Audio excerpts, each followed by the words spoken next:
지금으로부터 5년 전 수능을 치룬 한 고3은 생각했습니다. 와씨, 개망했다. 그냥 하고 싶었던 게임 개발이나 하자. 제가 처음 게임 개발을 시작한 것은 2016년 말입니다. 야후 게임 플러스, 주전자닷컴, 플래시 365에서 플래시 게임을 즐겨하던 저는 어렸을 때부터 게임 개발자의 꿈을 가지고 있었죠. 하지만 공부 때문에 게임 개발을 제대로 배울 기회가 없었습니다. 그러다가 수능이 끝나고 자유의 몸이 되자 고삐가 풀린 듯이 게임 개발을 시작하게 되었죠. 처음 한 달 동안은 유니티 튜토리얼을 보면서 기초 지식을 쌓았습니다. 그리고 어느 정도 기본기가 잡힌 후에는 바로 개발에 돌입해서 공부와 개발을 병행했죠. 저희 첫 게임은 What You Can't Do 라는 게임입니다. 플레이어의 선택에 따라 엔딩이 달라지는 멀티 엔딩 게임이었죠. 이때 정말 많은 것을 배울 수 있었습니다. 필요한 기능이 있을 때마다 구글에 검색해보면서 공부하다 보니 다양한 게임 개발 방법을 알게 되었고 게임 개발이 어떻게 진행되는지 전체적인 흐름을 파악할 수 있었습니다. 무슨 패계인지는 모르겠지만 구글 플레이 스토어에 출시까지 했었어요. 그런데 이때 친구들한테 홍보를 해서 별점을 받았는데 어떤 분이 노잼 게임에 알바 썼다고 하신 것이 기억나네요. 알바 쓴 거 아닌데. 사실 처음 치고 잘 만들기는 했지만 노잼인 것은 부정할 수 없긴 해요. 그리고 대학교에 입학하기까지 시간이 좀 남아서 네버 히어 포에버라는 게임을 개발했습니다. 알만툴 느낌의 공포 게임이었는데 강도를 당한 주인공이 정신병을 앓게 되면서 생기는 이야기를 담았습니다. 처음에는 개발 기간을 2개월 정도로 생각해서 입학하기 전에 완성을 하려 했습니다. 하지만 생각보다 고려해야 할 것이나 만들어야 할 기능들이 너무 많아서 완성을 채 못하고 대학교에 입학하게 되었습니다. 이때부터 제가 대작병에 걸린 것 같아요. 그러다가 여름방학이 되어서 다시 개발을 시작했는데 많은 발전이 있었지만 스토리가 너무 빈약하고 레벨 디자인이 답이 없어서 개발을 중단하게 되었습니다. 오랜 기간 노력을 쏟았던 네버 히어 포에버의 개발이 중단되고 많이 우울했는데 기분을 반전시키기 위해서 만든 것이 우아꽃님의 팬게임인 우아꽃의 방송 게임이었습니다. 이때부터 저의 팬게임 개발이 시작되었죠. 3일 동안 대충 만든 캐주얼한 게임이었는데 생각보다 반응이 긍정적이었어요. 덕분에 자존감을 많이 회복했고 역시 나는 게임 개발자가 되어야겠다고 다짐했죠. 지금 보면 진짜 허접한데 이걸 플레이해주신 우아꽃님이나 재밌게 봐주신 팬분들에게 정말 감사할 따름입니다. 2학기가 되고 본격적으로 게임을 개발하고 싶어서 만든 게임이 사흘만 볼 수 있다면입니다. 스토리는 이렇습니다. 게임 캐릭터들이 다 카메라인데 디지털 카메라가 만들어지면서 필름 카메라를 쓸 필요가 없어졌습니다. 더 이상 필름 제작을 하지 않아 필름 카메라는 시한부 인생이 되었고 남은 인생을 의미있게 보내기 위해 여행을 떠나는 필름 카메라의 이야기를 그려낸 게임입니다. 카메라로 타일을 캡처하면 타일을 복사, 붙여넣기, 삭제를 할 수 있도록 만든 퍼즐 게임이었죠. 이 게임은 나름 컨셉도 신박하고 기능도 잘 만들었어요. 그래서 GIGDC라는 인디게임 개발 공모전에 출품을 했는데 대학부 대상을 받을 수 있었죠. 하지만 레벨 디자인이라던가 스토리, 그래픽 등 혼자서 감당할 수 없는 부분이 너무나도 많아서 더 이상은 개발이 진행이 불가능했습니다. 그래서 또 현타가 왔는데 옛날에 우아꽃님 팬게임을 만들고 힘을 받았던 것이 기억났습니다. 그래서 제가 과연 게임 개발자가 될 수 있을지 판단하기 위해 만든 것이 바로 왁자의 게임입니다. 한 달 동안 개발하면서도 이게 정말 재미가 있을까? 바로 관가면 한 달 동안의 노력은 그냥 사라지는 것일까? 나는 정말 게임 개발에 재능이 없는 걸까? 등등 여러 걱정이 머리를 아프게 했습니다. 하지만 우아꽃님이 팬게임을 플레이해준 뒤부터는 그러한 걱정이 모두 사라졌습니다. 우아꽃님이 역대급 팬게임이라고 말해줄 정도로 게임은 성공했고 유튜브 조회수도 엄청 잘 나왔었죠.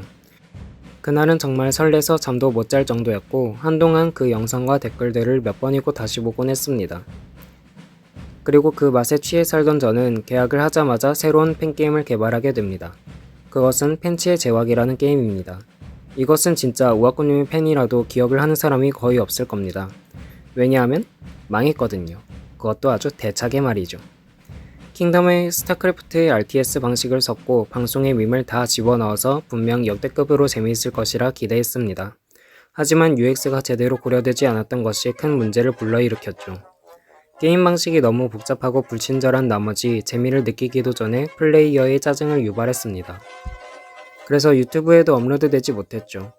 그렇게 한 학기의 노력이 결과물이 망하자 제 게임 개발 능력에 대해서도 여러 의구심이 생기기 시작했습니다. 큰 실패를 겪고 정신을 차린 뒤 마지막 팬게임을 망한 팬게임으로 장식하기 싫어서 또 하나의 팬게임을 만들었습니다. 그것이 트위치 연동 팬게임인 놀이터의 지배자입니다. 트위치 채팅을 통해 시청자들이 여러가지 미니게임을 스트리머와 함께 즐길 수 있는 게임이었죠. 이번 팬게임은 역대급으로 잘 되지 않아도 되니 제발 평균이라도 가자 라는 생각으로 이를 악물고 만들었습니다. 그리고 딱 평균 정도의 반응을 이끌어냈죠. 생각해보면 이 게임도 정말 불친절한 게임이었습니다. 예상치 못한 버그도 있었고 미니게임을 여러가지 넣다 보니 그 방식이 다 달라서 플레이어를 헷갈리게 만들었죠. 그래도 유튜브에는 업로드되어서 이 정도면 됐다 생각했습니다. 하지만 가면 갈수록 제가 만드는 팬게임들이 재미없어진다는 생각에 나는 인디게임 개발자니까 팬게임은 그만 만들고 인디게임을 개발해야지 라고 마음을 다잡았습니다. 그래서 만든 것이 티타노 마키아라는 게임입니다. 그때 한창 갓 오브 워를 재미있게 보고 있던 때라 신화를 배경으로 한 게임을 만들고 싶어서 개발한 게임이었습니다. 콜로세움 안에서 여러 신화의 괴물들과 싸우는 3D 게임이었습니다. 본격적으로 제가 3D 게임을 만들기 시작한 것은 이때부터였습니다. 이 게임도 결국 출시를 하지는 못했지만 이 게임을 만들면서 오랫동안 손 놓고 있던 모델링을 다시 시작하게 되었고 무엇보다 3D 게임 개발을 위한 초목이 되었다는 것에서 많이 공부를 하게 해준 꽤나 의미가 있는 게임입니다. 그렇게 어느새 연말이 되고 꼭 참여하고 싶은 이벤트가 다가왔습니다. 그건 바로 우아꼬님의 연말 공모전이었습니다.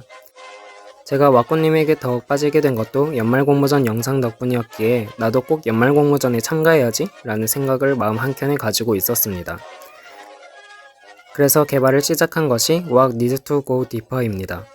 캣 고스 피싱에서 영감을 얻은 2D 낚시 게임이었는데 낚시의 찌를 던지면 플레이어가 낚시를 찌가 되어서 직접 물고기를 끌어오는 게임이었습니다. 하지만 장르가 낚시 게임이다 보니 게임의 템포 자체가 루즈해서 참여에 의의를 둔 작품이었는데 투표를 통해 공모전 최고상인 우아꽃상을 받을 수 있었습니다. 저에게는 꽤나 감동적인 순간이었죠. 그리고 2019년 제 인생 최대의 이벤트가 저를 반겨주었죠. Holy shit. 그래도 입대하기 전까지 시간이 좀 남아서 친구와 게임 개발 공모전에 참여해서 수상을 하고 2달 동안 인턴 생활을 하면서 개인적으로 몇 가지 게임 개발 프로젝트를 진행하다가 결국 입대를 하게 됩니다. 입대를 하고부터는 게임 개발을 많이 하지 못했습니다. 게임 개발을 생각을 할 시간도 체력도 남아나질 않았거든요. 그래도 이때의 아이디어는 마음에 드는 것들이 많았는데 몇 가지 예를 들면 히키호테라는 게임은 주인공이 방에 틀어박혀서 게임만 하는 히키코모리인데 여러가지 이벤트를 맞이하면서 게임과 현실의 경계가 허물어지는 스토리의 시뮬레이션 게임입니다. 층간소음 게임은 말 그대로 층간소음을 주제로 한 1대1 대결 게임입니다. 마구 뛰어다니거나 도구를 사용해서 상대방의 체력을 다 깎으면 이기는 게임이죠. 하지만 원래 3D로 기획을 했었는데 막상 프로토타입을 만들어 보니까 위층과 아래층이 서로의 상태를 확인할 수 없다는 본질적인 문제가 있었죠. 그래서 개발을 중단하긴 했지만 컨셉 자체는 마음에 들어서 나중에 2D로 만들어 볼까 생각 중입니다. 군대에 있는 2년 동안의 결과물은 이제 딱히 보여드릴 게 없습니다. 맞아요. 제가 5년 동안의 개발 일지라고는 했지만 그중 2년은 사실 물경력입니다. 군대만 아니었어도 개발 실력이 훨씬 발전했을 텐데 말이죠. 어쨌든 어찌저찌 해서 2020년 말에 전역을 하고 저는 다시 우아꽃님의 팬게임을 개발합니다. 군대에서 힘들 때마다 정말 많은 힘이 되어서 보답하고 싶었거든요. 그래서 우아꽃님이 즐겨하던 웜즈를 참고해서 서벌레들이라는 멀티 팬게임을 개발했습니다. 사실 저는 이게 제가 만든 팬게임 중에 제일 잘 만든 것 같은데 멀티플레이 관련 버그나 알 수 없는 화면 최적화 때문에 그리 빛을 보지는 못했죠. 그리고 제가 유튜브를 시작하게 됩니다. 저희 아이디어와 개발 과정을 다른 사람들에게 보여주고 싶었기 때문이죠. 1주 만에 모바일 게임 만들어서 출시하기, 1주 만에 만든 격투 게임, 1시간 만에 만든 탐막 게임, 하루 만에 인디 게임 만들기 같은 챌린지 컨텐츠도 제작하고 롤 팬게임 만들기, 마인크래프트 만들기, 고군분투 3D 같이 유튜브에서 가볍게 볼 수 있을 만한 컨텐츠도 제작해봤죠. 물론 잭 프로스트, 승자의 게임, 마법학교 게임 같은 본격적인 인디게임 개발일지도 꾸준히 제작했고요. 이렇게 저희 5년간의 인디게임 개발 여정을 같이 보았습니다. 여기 나온 게임 말고도 여러가지가 있지만 어느 정도 의미가 있는 게임들을 담으려고 노력을 했어요. 사실 5년 동안 게임을 개발했지만 제가 지금 게임을 잘 만들고 있는지도 게임 개발로 먹고 살 수 있을지도 잘 모르겠어요. 보셨으면 알겠지만 제가 만든 게임의 평가가 롤러코스터처럼 왔다 갔다 하거든요. 하지만 확실한 것은 만들고 싶은 게임이 아직도 많고 게임을 만드는 것이 즐겁다는 것이에요. 그리고 다행히도 제가 만들고 싶은 게임이 있을 때 혼자서도 큰 무리 없이 만들 수 있을 정도의 실력은 쌓였죠. 그래서 저는 제 게임을 계속 개발할 거예요. 아마 죽을 때까지 게임을 개발하지 않을까 싶네요. 그때까지 저의 게임 개발 이야기를 재미있게 봐주시면 정말 행복할 것 같아요. 추가로 여러분들에게 하고 싶은 말은 게임 개발을 하고 싶으면 그냥 무서워하지 말고 부딪혀 보세요. 그러다 보면 어느새 혼자서도 좋은 게임을 만들 수 있을 겁니다. 이번 영상은 여기까지입니다. 다음에 더 재미있는 게임 개발 일지로 돌아오겠습니다. 윤농이었습니다.